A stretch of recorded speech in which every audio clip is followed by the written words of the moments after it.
ಗಳಲ್ಲಿ ಅದೆಲ್ಲ ಹತ್ತಿರ 1 ಗಂಟೆ 40 ನಿಮಿಷ 35 ನಿಮಿಷ 15 ನಿಮಿಷ 2 ಗಂಟೆಗಳಲ್ಲಿ ಅವುಗಳ ನೆಲೆಗಳನ್ನು ಧ್ವಂಸ ಮಾಡಬಹುದು. ಮೋರೋವರ್ ಇಲ್ಲಿ ಕೂಡ ಈ ಕ್ಷಿಪಣಿ ನಿರೋಧಕ ವ್ಯವಸ್ಥೆ ಈ ಅಮೆರಿಕಾದ ಸೇನಾ ನೆಲೆಗಳಲ್ಲಿ ಇರಬೇಕು ಅಂತೇನಿಲ್ವಲ್ಲ, ದೇಶಕ್ಕೆ ಇಟ್ಕೊಂಡಿರ್ತಾರೆ.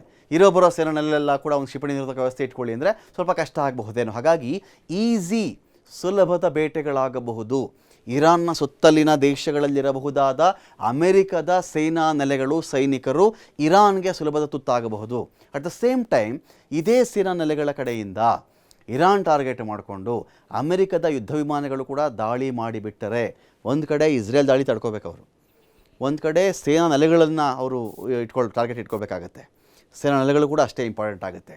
ಇನ್ನೊಂದು ಕಡೆ ನಾವು ಚೆಕ್ ಮಾಡ್ಕೊಂಬಿಟ್ಟಾಗ, ಈಗ ಅಮೆರಿಕ ದಾಳಿ ತಡಿಬೇಕು ಅವರು, ಸೇನಾ ನೆಲೆಗಳು ಅಲ್ಲಿಂದ ಅಕಸ್ಮಾತ್ ದಾಳಿ ಶುರು ಮಾಡಿಬಿಟ್ಟು ಅದು ತಡ್ಕೋಬೇಕಾಗುತ್ತೆ ಅವರು.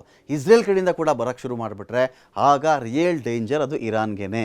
ಇದರ ಮಧ್ಯೆ ರಷ್ಯಾ ಸಪೋರ್ಟು, ಚೀನಾ ಸಪೋರ್ಟು ಸಿಕ್ಕರೆ ಒಂದು ಕಡೆ ಇಲ್ಲಿ ಇಸ್ರೇಲ್ ಬಚಾವ್ ಅಂತ ಹೇಳಬಹುದು, ಅಥವಾ ಇರಾನ್ ಬಚಾವ್ ಅಂತ ಹೇಳಬಹುದು. ಇಲ್ಲದೇ ಇದ್ದರೆ ಮಾತ್ರ ಇರಾನ್ಗೆ ಬಹಳ ಕಷ್ಟ, ಕಟ್ಟಿಟ್ಟ ಬುತ್ತಿ ಅಂತ.